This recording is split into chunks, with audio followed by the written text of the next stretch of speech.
The old theater building creaked and groaned as the wind picked up outside. Rain tapped against the tall windows of the costume workshop on the second floor. It was nearly 9 in the evening, and the place should have been empty. But David was still there, bent over a dusty cardboard box filled with vintage dresses from the 1920s.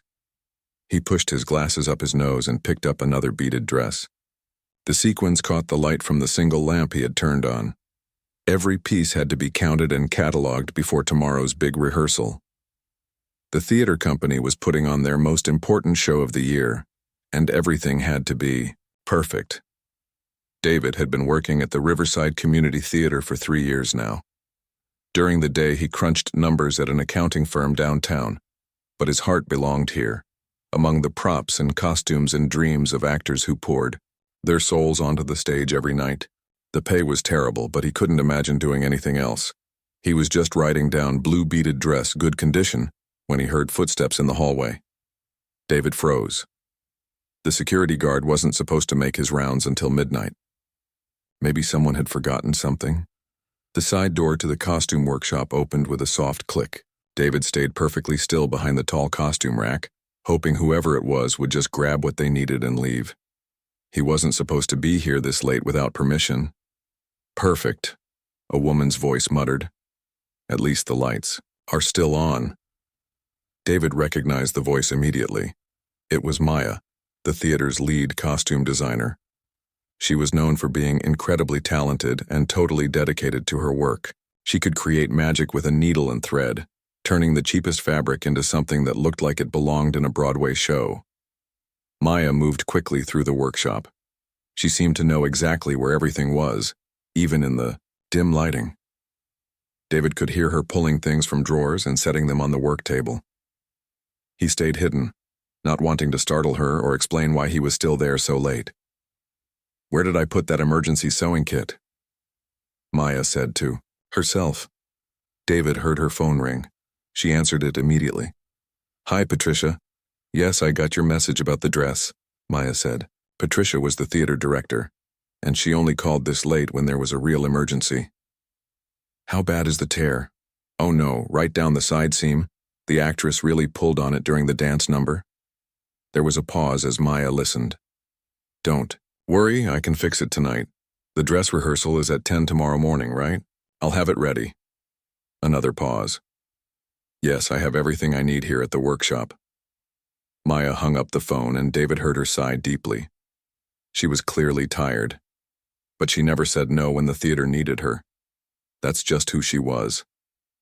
"Okay, Maya, you can do this," she said to herself. "Just need to get out of these clothes and into something I can work in." David's eyes went wide. He realized he was trapped. If he tried to leave now, he would definitely startle her.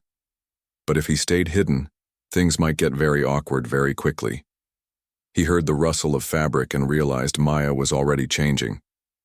She had worn one of the vintage 1920s dresses home to test the fit, just like she always did when preparing costumes for the actors. It was part of her process to understand how the clothes moved and felt. "This zipper is always tricky," Maya muttered. David closed his eyes and tried to think of a polite way to announce his presence without causing too much embarrassment. But before he could figure it out, disaster struck. His elbow bumped into a metal hanger which clinked against the costume rack. The sound echoed in the quiet workshop. Maya spun around instantly. She was holding the vintage dress she had just taken off, wearing simple work clothes underneath. Her eyes were wide with surprise, but she didn't scream or panic like many people would have. For a moment, they just stared at each other across the dimly lit workshop. David felt his face turn red with embarrassment. Maya looked equally surprised, but somehow less flustered. "David?" Maya said, tilting her head slightly. "What are you doing here?" "I'm so sorry," David stammered, stepping out from behind the costume rack with his hands raised like he was surrendering. "I was cataloging the vintage pieces for tomorrow's rehearsal. I heard you come in, but I didn't want to scare you, so I stayed quiet. Then I heard you on the phone and I realized you were changing and I didn't know what to do, and then I knocked over the hanger and—" He was talking too fast, the words tumbling over each other in his nervousness. Maya listened to his rambling explanation with an amused expression. When he finally stopped talking, she did something completely unexpected. She winked at him. Not a flirtatious wink, but a friendly, conspiratorial wink that seemed to say, "Well, this is definitely not how either of us planned to spend our Thursday night." "Breathe, David," she said with a small smile. "It's okay. These things happen." David felt some of the tension leave his shoulders. Maya's calm reaction made the whole situation less mortifying than it could have been. "I really am sorry," he said again. "I can leave if you need to work." "Actually," Maya said, hanging the vintage dress carefully on a nearby hook, "I could use some help. Patricia said one of the actresses tore her dress during rehearsal today. I need to fix it before tomorrow's dress rehearsal, and having an extra pair of hands would be great." She moved to the work table and spread out a different 1920s dress. This one had a long tier down the side seam, just like Patricia had described on the phone. "You don't mind staying?" David asked, surprised by the offer. "Mind? David, you're probably the only person in this theater who's as much of a perfectionist as I am," Maya said, threading a needle. "Besides, misery loves company, right?" David laughed despite himself.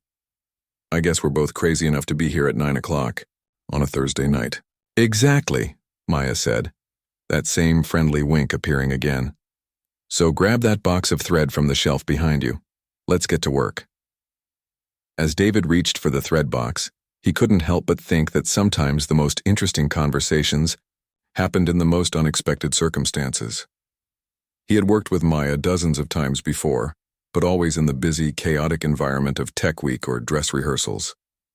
He had never seen this side of her, relaxed, funny, and surprisingly, down to earth. Maybe this wouldn't be such a bad way to spend the evening after all. Maya's needle moved steadily through the torn fabric as she and David worked side by side in the quiet costume workshop. The rain had stopped, but the old building still creaked around them. David organized buttons and thread spools while Maya concentrated on her repair work. "You know," Maya said, breaking the comfortable silence, "I've been wondering something. Why do you stay so late? I mean, Patricia doesn't expect the stage manager to work past 6. David paused, holding a spool of silver thread up to the light. "Honestly? Because this feels more like home than my actual apartment." Maya looked up from her sewing, surprised by his honesty. "I spend 40 hours a week staring at spreadsheets and calculating other people's taxes," David continued. "But here I get to help create something beautiful, even if it's just making sure the right props are in the right place at the right time." "That's not just anything," Maya said firmly. "You're the reason our shows run smoothly. Without good stage management, even the best costumes and sets fall apart." David smiled at the compliment, but there was something sad in his expression. "My girlfriend thinks I'm crazy. She keeps asking when I'm going to get serious about my real career." Maya's needle stopped moving. She had seen David around the theater for years, but she had never really talked to him about his life outside these walls. "What do you think is your real career?" she asked. "That's the problem," David said, sitting down on a stool across from her work table. "I don't know anymore. I went to school for accounting because it was practical and safe. Good money, steady work. But every day I sit in that office, I feel like I'm pretending to be someone else." Maya nodded slowly. She understood that feeling better than David realized. "Can I tell you something?" she said. "Something I haven't told anyone else?" "Of course." Maya set down her needle and looked directly at him. 2 weeks ago, I got a call from Sunset Studios in Los Angeles. They offered me a job as head of costume design for their new streaming series. The money is incredible. We're talking about 3 times what I make here. David's eyes widened. "Maya, that's amazing. That's like winning the lottery for costume designers." "I know," Maya said, but her voice didn't sound excited. "I should be jumping up and down. I should have said yes immediately." "But you didn't?" "I asked for time to think about it. And I've been thinking for 2 weeks, and I still don't know what to do." Maya picked up her needle again, using the familiar motion to calm her nerves. "Everyone keeps telling me I'd be crazy not to take it. My parents called me 3 times this week asking if I've accepted yet." "What's holding you back?" Maya gestured around the cluttered workshop. This place, these people. I know it sounds silly, but this theater saved my life when I moved here 5 years ago. I was fresh out of design school, completely broke, and I didn't know a single person in the city. She continued sewing as she talked, her hands working automatically while her mind wandered back to those early days. Patricia hired me, even though I had no professional experience. The actors welcomed me like family. I learned more in my first year here than I did in 4 years of college. Maya's voice grew quieter. How do you walk away from people who believed in you when nobody else would? David leaned forward, resting his elbows on his knees. Maybe the question isn't whether you should leave. Maybe it's whether you're ready to leave. What's the difference? Well, David said, choosing his words carefully. Leaving because you think you should is different from leaving because you want to grow. One feels like running away, the other feels like running toward something. Maya looked at him with new respect. That's very wise for an accountant. Hey, we're not all boring, David said with a grin. Some of us read philosophy books during lunch breaks. They both laughed, and Maya realized how comfortable she felt talking to David. At the theater, everyone knew her as the competent, always in control costume designer. She never showed uncertainty or asked for advice. But something about this quiet evening had made it easy to be honest about her fears. Can I ask you something now? Maya said. Sure. Why don't you quit the accounting job and work here full-time? David was quiet for a long moment. Because I'm scared, he said finally. What if I'm not as good as I think I am? What if this is just a hobby I'm pretending could be a career? David, you realize you basically run this place, right? Patricia might be the director, but you're the one who makes sure everything actually happens. The pay is terrible, though. So we're both stuck, Maya said with a rueful smile. You're afraid to leave security for passion, and I'm afraid to leave passion for security. When you put it that way, we sound pretty ridiculous. Maya tied off her thread and held up the repaired dress. The tear was completely invisible, as if it had never happened. There, good as new. That's incredible, David said, examining her work. You can't even tell it was damaged. That's the thing about fixing something properly, Maya said. Sometimes, the mended part ends up stronger than the original. They looked at each other, both understanding that she wasn't just talking about the dress. 2 weeks had passed since that rainy Thursday night in the costume workshop. Maya found herself arriving at the theater earlier and staying later, always with some excuse about needing to organize fabric or test lighting on costumes. Really, she was hoping to run into David again. Their conversation that night had stayed with her. For the first time in months, she felt like someone understood the conflict she was facing. David didn't try to tell her what to do or make her feel guilty for hesitating about the Los Angeles job. He just listened. David, meanwhile, had started approaching his stage management duties differently. Instead of just following the usual procedures, he began suggesting improvements to the workflow between departments. His ideas were simple but effective, and everyone noticed the difference. I don't know what's gotten into David lately, said Lisa, one of the lead actresses, as she waited for Maya to adjust her costume. But rehearsals have been running so much smoother. Yesterday he figured out a way to cut our scene change time in half. Maya smiled as she pinned Lisa's hem. She wasn't surprised. David had always been good at his job, but now he seemed more confident, more willing to speak up with his ideas. Maybe he's just hitting his stride, Maya said. Maybe. Or maybe he's got some inspiration from somewhere, Lisa said with a knowing look. I've seen you two talking after rehearsals. Maya's cheeks warmed slightly. The theater community was small and people noticed everything. She and David had grabbed coffee twice after rehearsals, continuing conversations that started during work, but somehow became much more personal. We're just friends, Maya said, though she wasn't entirely sure that was true anymore. I didn't say you weren't, Lisa replied with a grin. That afternoon, Patricia called Maya into her office. The director's workspace was organized chaos, with scripts and costume sketches covering every surface. Sit down, Maya. We need to talk. Maya's stomach dropped. Patricia's tone was serious. I heard from a friend at Sunset Studios. Patricia said without preamble. She mentioned they offered you a position. Maya shifted uncomfortably in her chair. Patricia, I'm not upset that you didn't tell me immediately. Patricia interrupted. This is a big decision and you needed time to think. But Maya, honey, what are you waiting for? I don't know, Maya admitted. Is this about David? The direct question caught Maya off guard. What do you mean? I've been running this theater for 15 years. I notice when my department heads start spending extra time together. And I notice when someone's work suddenly improves because they're trying to impress someone. Maya felt her face burning. It's not like that, we're just friends. We understand each other's situation. What situation is that? We're both stuck. He wants to leave accounting, but he's scared, and I want to. Maya stopped, realizing what she was about to say. You want to what? I want to stay here, but I'm scared too, Maya said quietly. Scared that people will think I'm not ambitious enough. Scared that I'm making a mistake by turning down such a great opportunity. Patricia leaned back in her chair.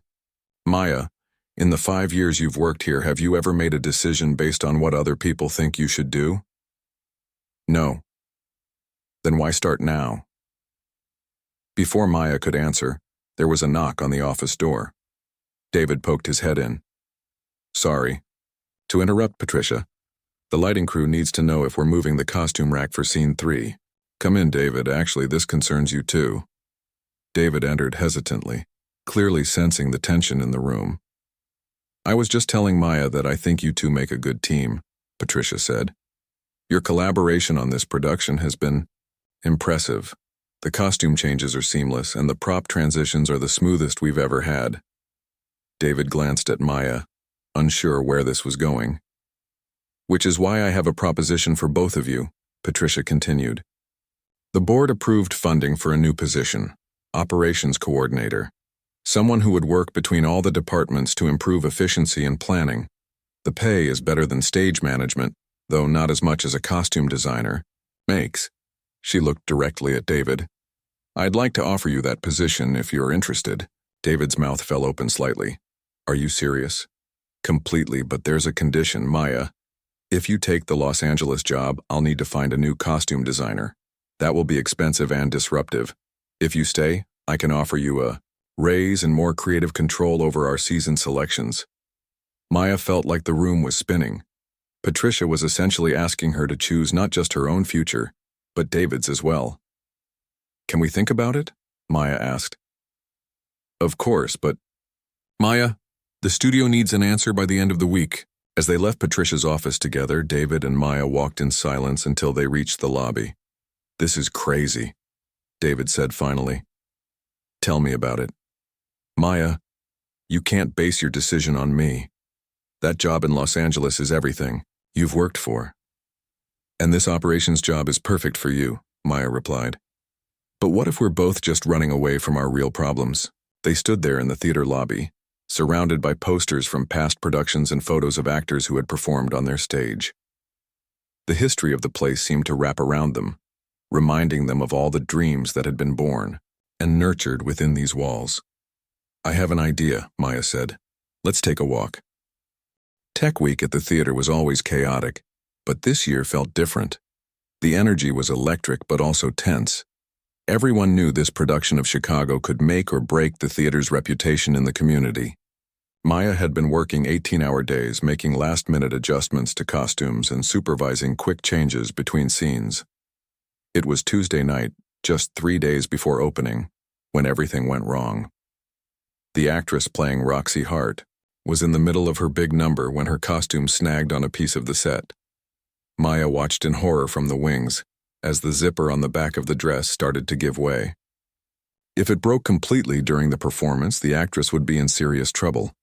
Without thinking, Maya rushed onto the stage during a lighting blackout.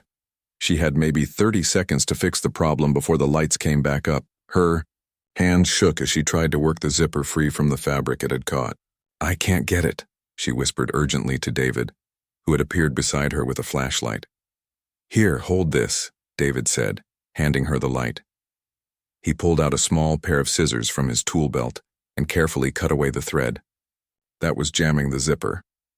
Try it now.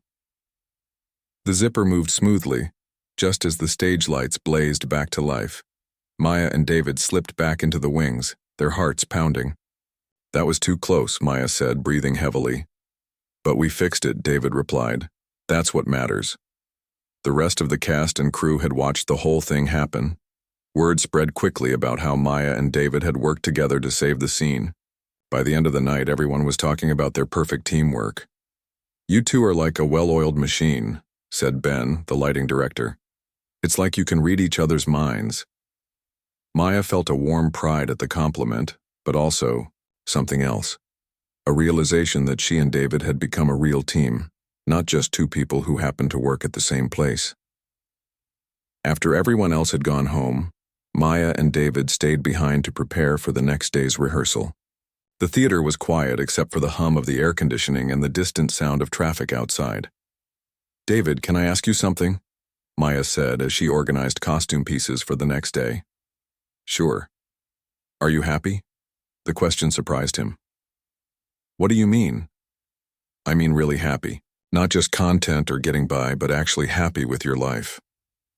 David stopped what he was doing and thought about it seriously. You know, I used to think I was. I had a steady job, a nice apartment, a girlfriend who seemed to care about me. Everything looked good on paper. But I felt empty inside, like I was living someone else's life. David sat down on a prop couch that was waiting to be moved. The only time I felt like myself was when I was here, working on shows, solving problems, being part of something creative. Maya nodded. She understood exactly what he meant. What about your girlfriend? She asked gently.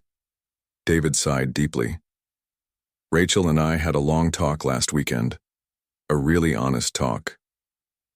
What happened? I told her about the job offer Patricia made, about how excited I felt at the possibility of working here full-time, and she told me she's been feeling like I've been pulling away from her for months. Maya felt a mix of emotions she couldn't quite identify. Are you okay? Yeah, I think so. We both realize we've been trying to make something work that just wasn't working anymore. She wants to be with someone who's excited about the same things she is, and I need to be with someone who understands why I love this crazy, unpredictable world. They sat in comfortable silence for a moment, the weight of his words settling between them. I called Patricia yesterday, David said. I'm going to take the operations coordinator job. Really? Really. I'm terrified, but I'm also more excited than I've been in years. David looked at her seriously. But Maya, you can't make your decision based on what I'm doing. That Los Angeles job is incredible. I know, Maya said quietly. Have you decided what you're going to tell them? Maya had been avoiding thinking about the deadline, which was now just 2 days away. I keep going back and forth. 1 minute I think I'd be crazy not to take it, and the next minute I think I'd be crazy to leave. What does your gut tell you? That's the problem. My gut says stay, but my brain says go. David stood up and walked over to where she was sitting. Maya, can I tell you what I see when I look at you? She nodded. I see someone who's incredibly talented and could succeed anywhere, but I also see someone who cares deeply about the people around her. You're not just a costume designer here. You're a mentor to the younger actors, a problem solver when things go wrong, and a friend to everyone who works here. Maya felt tears starting to form in her eyes. I'm not saying you should stay, David continued. I'm just saying that success isn't just about money or prestige. Sometimes it's about finding the place where you can be your best self. The next morning, Maya woke up knowing what she had to do. She called the executive at Sunset Studios and asked for one more day to make her decision. Then she drove to the small park where she used to go when she first moved to the city 5 years ago. She sat on the same bench where she used to eat lunch when she couldn't afford to go to restaurants, where she used to call her parents and pretend everything was going great when she was actually scared and lonely and broke. David found her there an hour later. She had texted him the location, asking if he wanted to talk. This is where I used to come when I first moved here, Maya said as he sat down beside her. I was so homesick and overwhelmed. I almost moved back home 3 times that first year. What made you stay? Patricia. She saw something in me that I didn't even see in myself. She gave me chances to grow and learn. She trusted me with bigger and bigger responsibilities until, one day I realized I wasn't pretending to be a costume designer anymore. I actually was one. David nodded, understanding the feeling. I think I know what I want to do, Maya said. But I'm scared I'm making a mistake. What are you scared of? That I'm staying because I'm comfortable, not because it's the right choice. That I'm letting fear keep me from taking a big leap. Maya, there's a difference between being scared of change and being smart about what makes you happy, David said. Only you can know which one this is. She looked at him, this man who had somehow become so important to her in such a short time. Who understood her struggles because he was facing the same ones. I think, she said slowly, I want to stay, not because I'm scared to leave, but because I'm excited about what we could build here. 6 months later, the Riverside Community Theater was buzzing with opening night energy. The lobby was packed with audience members chatting excitedly as they waited for the doors to open. Maya stood in the costume workshop, making final adjustments to an elaborate Victorian gown that would be featured in their new production of The Importance of Being Earnest. Her phone buzzed with a text from her business partner. Yes, business partner. After turning down the Los Angeles job, Maya had made a proposal to Patricia and the theater board. Instead of just working for the Riverside Theater, she would start her own costume design company and contract her services to multiple theaters in the region. The plan had worked better than anyone expected. Maya's costume creations now served 4 different theater companies, and she had hired 2 assistants to help with the workload. She was making more money than the Los Angeles job would have paid, and she had complete creative control over her work. 5 minutes to places, David's voice came over the backstage speakers. Maya smiled at the sound of his voice. David had been thriving in his new role as operations coordinator. He had implemented systems that made everything run smoother, from rehearsal scheduling to budget management. More importantly, he seemed genuinely happy for the first time since she'd known him. Maya, I need help with this collar, called Jennifer, one of the lead actresses. Maya hurried over to make the adjustment. As she worked, she thought about how much had changed since that rainy night when she'd walked into the costume workshop and found David cataloging vintage dresses. There you go, she said, finishing with the collar. Perfect. Thanks. You know, I'm so glad you decided to stay. The costumes this season have been incredible. Thank you. That means a lot. As the actress hurried off to take her place, David appeared in the doorway of the costume workshop. Everything under control in here? He asked. All good. Everyone's costume is perfect. All the quick changes are organized, and I have backup pins for any emergency repairs. I should have known. You'd have everything covered. They walked together toward the wings where they could watch the show begin. The theater was completely sold out, something that had been happening regularly since Maya and David had started working together to improve the overall production quality. Remember when you asked me if I was going to be surprised by you changing? Clothes again? Maya said quietly as they stood in the darkness off stage. David laughed softly. How could I forget? That was the night that changed everything. Do you ever wonder what would have happened if you hadn't been working late that night? Sometimes, but I think we would have figured it out eventually. We were both ready for change. We just needed the right moment to be brave enough to go for it. The curtain rose and the audience applauded as the actors took the stage. Maya and David watched from the wings, proud of the work they had all done together. During intermission, Patricia found them in the lobby, where they were mingling with audience members and accepting compliments on the production. You two realize this is our most successful season ever, right? Patricia said, beaming with pride. It's a team effort, Maya replied. Everyone's been working at a higher level. True, but leadership matters. The way you two collaborate has inspired everyone else to step up their game. After the show, the cast and crew gathered at their usual spot, a small restaurant down the street that always stayed open late on opening nights. Maya sat next to David at a long table filled with actors still glowing from their successful performance. I have an announcement, Patricia said, standing up with her glass of wine. The Regional Theater Association has asked us to host their annual conference next year. They want other theaters to learn from our recent success. Everyone cheered and applauded. I couldn't be prouder of this company, Patricia continued. But I especially want to thank Maya and David, whose partnership has shown us all what's possible when people combine their talents and really support each other. Maya felt her cheeks warm as everyone raised their glasses in a toast. Taubin reached over and squeezed her hand briefly, a gesture of friendship and mutual support. Later, as they walked to their cars in the theater parking lot, Maya reflected on the journey that had brought them to this point. You know what's funny? She said. What? I used to think success meant leaving everything behind and starting over somewhere new. But sometimes the best opportunities are right in front of you, waiting for you to be brave enough to see them.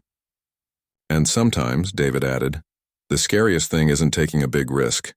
It's admitting that what you really want is different from what everyone expects you to want. They reached their cars, which were parked side by side under a streetlight. See you tomorrow? Maya asked. Wouldn't miss it. We have that meeting with the Children's Theater about their spring production.